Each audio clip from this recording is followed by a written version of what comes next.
bang bote? Eto na yung mga bote sa bahay. Binuhos ko na yung mga laman ng mantika sa bote. Hala, lagot ka. Mayayari ka niyan sa nanay mo. Hindi yan. Ayaw mo bang magkapera tayo? Sa bagay, para marami tayong pera. Akin na yan. O, eto na. Ang dami na nito. Tara na, Bebang. Ibibenta na natin yung mga kalakal kila Mang Kanor. Sana malaki kitain natin. 20 minutes later. Binudol naman tayo ni Mang Kanor. Ang dami nating binentang plastic at bote. Tapos 25 lang yung binigay. Hayaan mo na, Bebang. Okay na yung kaysa wala. Madaya naman siya. Ibili na lang natin kay Aling Sonia yung pera. Sige, bili na lang tayo ng malaking soft drinks. Tamang-tama, uhong na rin ako. Aling Sonia, pabili po ng soft drinks. Wow, ayan na. Salamat po, Aling Sonia. Ito po yung bayad. Upo na tayo dito, Iska. Dito na natin inumin. Hatiin na natin, Bebang. Huwag kang madaya, Iska, ah. Dapat pantay yung hati. Oo naman, hating kapatid tayo, syempre.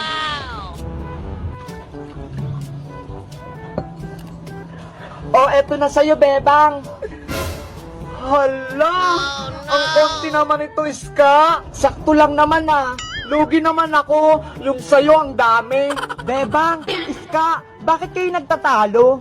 Kasi si Iska, ang onti nang binigay niya sa aking soft drinks, hindi pantay ang hati. Pantay kaya? Patingin ako. O, tignan mo. Ay, oo nga, Iska, mas madami nga yung sayo. O, diba? Sabi ko sa inyo eh. Anong gagawin namin? May naisip ako. Ano yun, princess? Ako na lang maghahati para walang dayaan. O sige, para walang daya. Okay. Para mahati ko ito, iinumin ko to. Oh, no! Ayan, hati na. Ito na sa'yo, Iska. Ito na sa'yo, Bebang. Hala, mas konti naman yung sa'kin. Di pantayin ko na lang ulit. Akin na. Oh, no! Oh, eto na. Bakit mas madami yung kay Iska? Hindi ka naman pantay maghati, princess. Hindi pa rin ba pantay? Oh, no! Ito mas madami, babawasan ko pa. Nauuhaw na kami. Bilisan mo naman dyan. Oo nga, kanina pa kami dito nag-aantay. Oh, ayan na, pantay na, pantay na. Wala nang walilugi sa inyo. Oh, no! Hala! Pantay na, pantay nga. Ang galing mo talaga maghati, princess. Ang arte-arte nyo kasi, ayaw nyo parehas malamangan. Ayan tuloy, parehas kayong wala. Inubos ring soft drinks namin. Be! Oh, no! Hoy, princess, palitan mo yon. Lagot ka sa amin.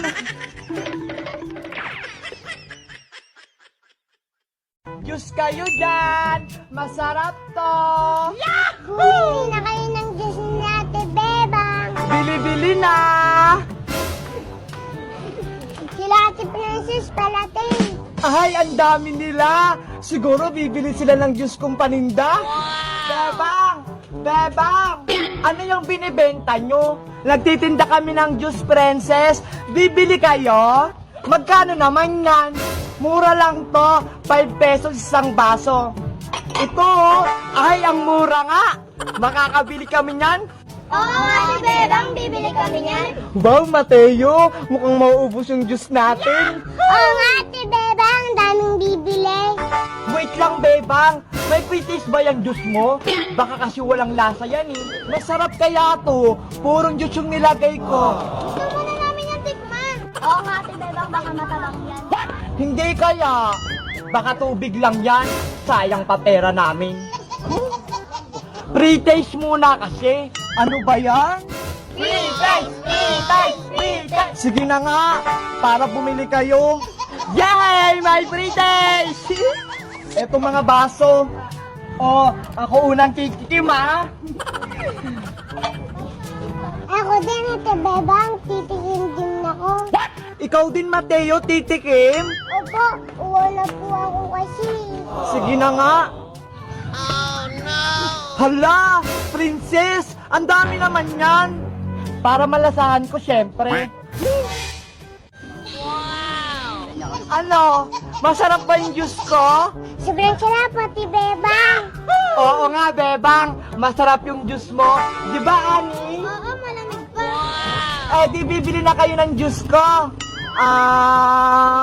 Di ba sabi nyo bibili kayo kapag masarap?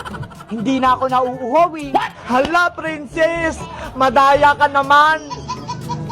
Kayo, Ani, Cheche, bibili na kayo? Di na lang kami bibili, Ate Bebang. Inom na lang kami sa bahay. Ano ba yan? Tara na, uwi na tayo. Umuwi na sila. Inubos na nila yung laman ng juice ko. Tapos hindi pala sila bibili. Wala ko kasing pera, Ate Bebang. Pasensya ka na. Okay lang yan, Mateo. Kaso, hindi na ako makakabili ng bagong damit. Ate Bebang, may lola. Neng, baka pwedeng makainom ng juice mo. Uhaw na kasi ako. Paninda ko po ito, Lola. Pero mukhang nauuhaw na po kayo. Sige po, kumuha na kayo. Salamat, Ineng. Wala pong anuman, Lola. Ate Bebang, nawala yung lola. Hala, asan na yung Lola? Ay, biglang may pera. Saan kaya to galing?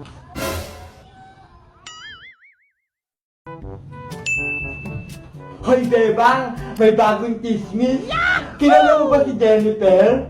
Sinong Jennifer na naman yan, princess? Yung taga-kabilang classroom, alam mo ba, pumupo daw siya sa upuan niya kahapon. Ano? Napupo? Kawawa naman. Kadiri nga eh. Ew! Ikaw talaga, kaaga-aga, chismis ka agad. Eh bakit? Narinig ko lang naman ah. Buti nga sinabi ko pa sa inyo eh. Malay mo, hindi totoo. Nagpapaniwala ka agad? Totoo kaya, bali-balita nga yan eh. Huwag na kayo maingay dyan dalawa. Nandiyan na si Ma'am oh. Wow! Ay, nandiyan na si Ma'am. Good morning, class! Good morning, Teacher Agnes! Ang ganda niyo po ngayon, Ma'am Agnes. Parehas po tayo. Thank you, Princess. A few inches later. Okay, class. Di ba may pinagawa kong homework sa inyo kahapon? Ipasa nyo na sa akin ngayon. Hala, Bebang. May assignment ba tayo? Meron. Di ba may sinabi si Ma'am kahapon? Bakit, Princess? Wala ka bang ginawang assignment? Nakalimutan ko eh. Naglaro kasi ako kahapon. Ay nako, kung ano-ano naman siguro pinagagawa mo sa bahay nyo, kaya hindi ka nakagawang assignment. Ano ba yung pinagawang homework ni Ma'am? Sabi ni Ma'am, mag-drawing daw tayo ng animals at kung anong kinakain nila. Diba, Iska? Tignan mo, Princess, oh. Si Chuchu yung drawing ko, tapos may kinakain siyang buto-buto. Diba, ang galing ko? Ito naman sa akin. Si Cuting, ang ganda, may kinain siyang isda. Naku, kayong dalawa, hindi kayo marunong mag-drawing. Hulo, ikaw nga walang assignment eh. Ang dami pang sinasabi. Saglit lang, kakagawa din ako ng assignment ko. Iska, pero ako ng pag-drawing. O ito, madamay pa ako sa'yo eh. Maganda yung drawing ko, para malaki din yung score ko kay Ma'am. Patingin ako ng mga assignment nyo. Akin na. Ito po sa akin, Ma'am. Siya po yung alaga kong si Cuting. May kinain siyang isda. Kaya po, ayun, tinik na lang yung natira. Ito po sa akin, Ma'am, si Doggy. Tapos, kumain siya ng mga buto-buto. Very good. Very good daw tayo, Iska. O, Princess, asan yung homework mo? Wait lang po, Ma, malapit na po ako. Hay nako, bakit ka dito sa school nagawa ng assignment mo? Dapat sa bahay mo yung ginagawa. Ito na po, Ma'am. Tapos na po ako. Sa susunod, Princess, ha? Hindi ko na ito tatanggap eh. Kapag sinabing homework, sa bahay